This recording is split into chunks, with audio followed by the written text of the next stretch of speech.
सरकार से हम अपेक्षा रखेंगे और मांग करेंगे, 21 के बदले 42 चाहिए, 26 के बदले 52 चाहिए। और हम तो ये कहेंगे कि पाकिस्तानी पूरा ले आओ अपने में। लोग हमसे कहते हैं कि बाबा तुम डरते नहीं हो। हमने कहा, हमने कौन कहा कि बाप के बैल बाछो। जिसको अंधेरी रातें नहीं रोक पाई, जिसको ये डराता हुआ अंधेरा नहीं रोक पाया, उस हिंदुत्व के ध्वज को ये दाढ़ी वाले क्या खाक रोक पाएंगे? ये मजहब के नाम पर गोली चलाने वाले क्या खाक रोक पाएंगे? हमने एक ऊ वाले से कहा, साहब तुम्हारी तो गोली काम करती है, अपनी तो बोली काम करती है। तो बोले तुम बोलते ही भरो। हमने कहा नो नेवर, हम केवल बोलते नहीं है, बोलते भी है और करके भी बताते। हमने कहा था कि हम पदयात्रा करेंगे और 15 मिनट का जवाब देंगे। एक भाई साहब ने कहा था, लखनऊ बरेली वाले ने, कि 15 मिनट दे दो दिल्ली जाम कर देंगे। हमने कहा तुम हमें 15 मिनट दे दो, हमारे हिंदू तुम्हें आम कर देंगे। उन्हें बहुत डर लगा जब पदयात्रा की, तो उन्होंने कहा बाबा को जेल डाल दो। हम कहा एक बार तुम ही ट्राई कर लो। लौट कर उन्होंने हम पे बयान देना ही बंद कर दिया। मैं समझ गया कि आदमी उल्टा है। तो मेरे पागलों, बात तो ठीक है, लेकिन किसी ने हमसे पूछा कि तुम इतनी जगह भागते क्यों हो, दौड़ते क्यों हो? हमने कहा एक ही सपना है, भारत हिंदू राष्ट्र हो जाए। अगर आज हम जगेंगे तो आने वाली हमारी हिंदुओं की बेटियां चैन से सो पाएंगी, हिंदुओं के बच्चे चैन से सो पाएंगे। तुमने पहलगांव में तो देखा होगा, उन्होंने ये नहीं पूछा कि तुम तमिल बोलते हो, गुजराती बोलते हो, मराठी बोलते हो, मलयालम बोलते हो, तेलुगु बोलते हो या पंजाबी बोलते हो या उर्दू बोलते हो। उन्होंने ये नहीं पूछा तुम गुजराती हो, पंजाबी हो, बिहारी हो, मध्य प्रदेशी हो, राजस्थानी हो, हरियाणवी हो, कहाँ के हो। उन्होंने सिर्फ ये पूछा क्या तुम कलमा पढ़ते हो, क्या तुम मुसलमान हो, और गोली मार दी।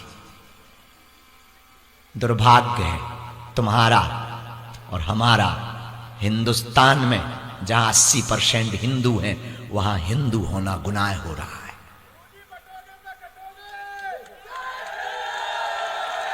इसीलिए दादरी वालों, हमने प्रण लिया, अब पदयात्रा हम जल्दी करने वाले हैं। और दिल्ली से वृंदावन तक की पदयात्रा की तैयारियों के लिए हम आए हैं।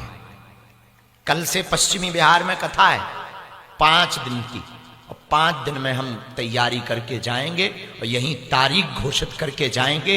और गांव गांव जाकर लगभग 700 गांवों में लाखों करोड़ों हिंदुओं को साथ लेकर भारत को हिंदू राष्ट्र बनाने का संकल्प लेंगे। और जब तक भारत हिंदू राष्ट्र हो नहीं जाएगा, चैन से नहीं बैठेंगे। और तुमसे भी एक बात कहेंगे, देखो ना तो हमें नेता बनना है ना तुमसे वोट लेनी, पर एक बात कहेंगे, पूछो क्या?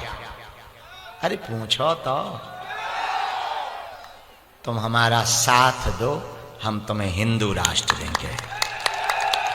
कभी तुम ऊ वालों को देखना, हम नाम नहीं लेते हैं, समझदार को इशारा काफी होता है। कभी तुम उनको देखना, मकान एक होगा पर हरे झंडे 4 हैं। मकान एक, झंडे 4। क्यों? वो बताना चाहते हैं, देख लो। और अपने में हिंदुओं ने तुलसी का पौधा उखाड़ दिया, मस्तक का तिलक छुटा दिया।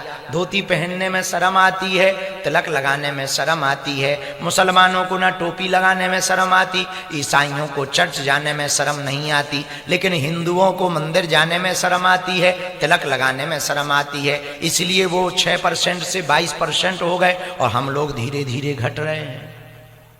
उपाय क्या है? पूछो उपाय क्या है? देखो हमें मुसलमानों की एक चीज बहुत अच्छी लगती है, उनकी हमें ये बात अच्छी लगती, वो अपने हर बच्चे को कुरान का ज्ञान देते हैं, और हम लोग ना गीता का ज्ञान देते हैं ना पुराण का ज्ञान देते हैं, इसीलिए परेशान। एक उपाय है, अपनी वैदिक संस्कृति का पालन प्रारंभ करो, मस्तक पर तिलक लगाओ। देखो मुसलमानों को गाली दे करके हिंदू धर्म महान नहीं हो सकता है, या मुसलमान हिंदुओं को गाली दे करके अपने आप को महान नहीं कर सकते हैं। हम लोगों को पुनः कट्टर हिंदू बनना पड़ेगा। कौन सा हिंदू बनना पड़ेगा? कट्टर हिंदू। कट्टर हिंदू का मतलब काटने मारने वाला नहीं, अपने धर्म के लिए। एक बात हम बहुत अच्छी बोले, पहलगांव की घटना बहुत निंदनीय थी, घोर निंदनीय थी, पर किसी ने भी अपने धर्म को नहीं छोड़ा। हिंदू थे तो उन्होंने हिंदू बताया, गोली चाहे खा ली। छत्रपति संभाजी कट कट के मर गए, धर्म के लिए निछावर हो गए, पर उन्होंने मुसलमान धर्म को स्वीकार नहीं किया। पर हम लोगों की तो भगवान ही बचावे। कुछ हिंदू तो इतने विचित्र हैं, हनुमान जी भला ना कर पाए तो वो चादर चढ़ाने चले जाते हैं। हाँ, यहां तो तलवार भी बोलती है। हमारा भारत कितना अद्भुत है, बुझदिलो। ओ धर्म के ऊपर उंगली उठाने वालों, सुनो, हम उस सनातन धर्म से हैं जहां के इंसान तो इंसान, घोड़े भी कट्टर हिंदू होते हैं। महाराणा प्रताप का घोड़ा चेतक, और उनका एक हाथी हुआ राम प्रसाद, सुना तुमने? क्या नाम था उसका? राम प्रसाद नाम का हाथी था। दुश्मनों ने बांध लिया था, और इतना कट्टर हिंदू था कि 1 महीने तक उसने दुश्मनों के घर का दाना पानी नहीं लिया था। हम उस महाराणा प्रताप के अंशज वंशज हैं। और भला तुम लोगों में जोश क्यों ना हो, ये भूमि भी तो उन्हीं की ही है।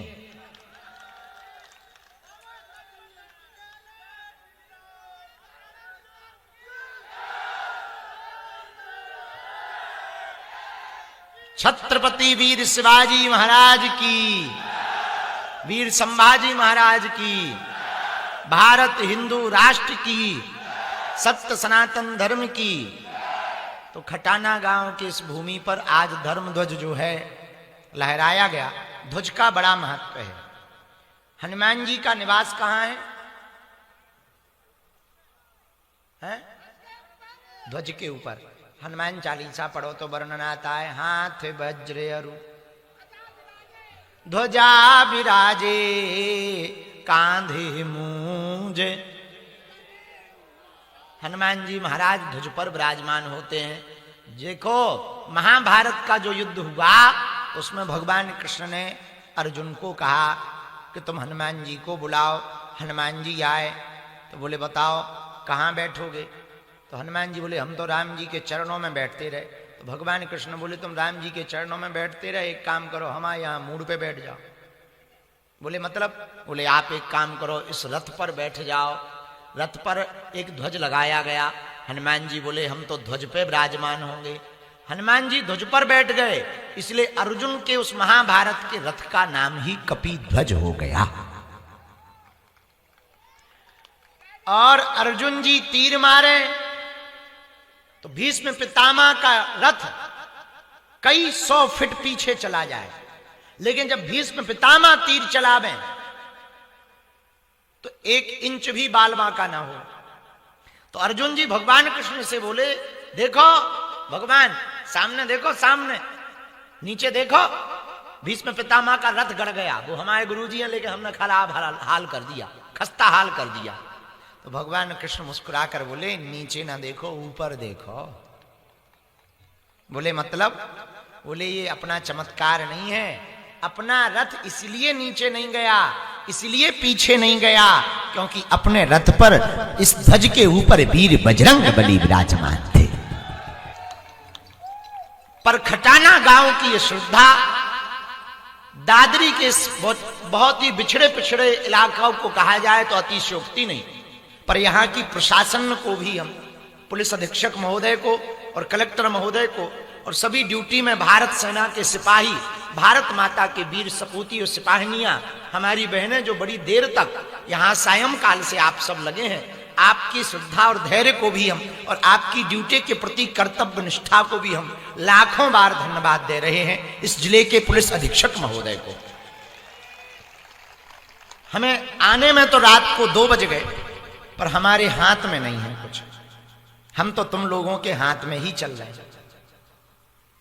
अपने लिए हमारा जीवन, वैसे भी अभी हमारी साधना चल रही है, मई तक साधना चल रही है, पर आज राहुल जी ने और संपूर्ण गांव वासियों ने, पंचमुखी हनुमान जी के सेवादारों ने जो धर्म ध्वज ऊपर लहराया है, इससे सिद्ध होता है कि हमारे सनातन को ना तो कोई मिटा सकता है, ना कोई हटा सकता है, ना कोई घटा सकता है।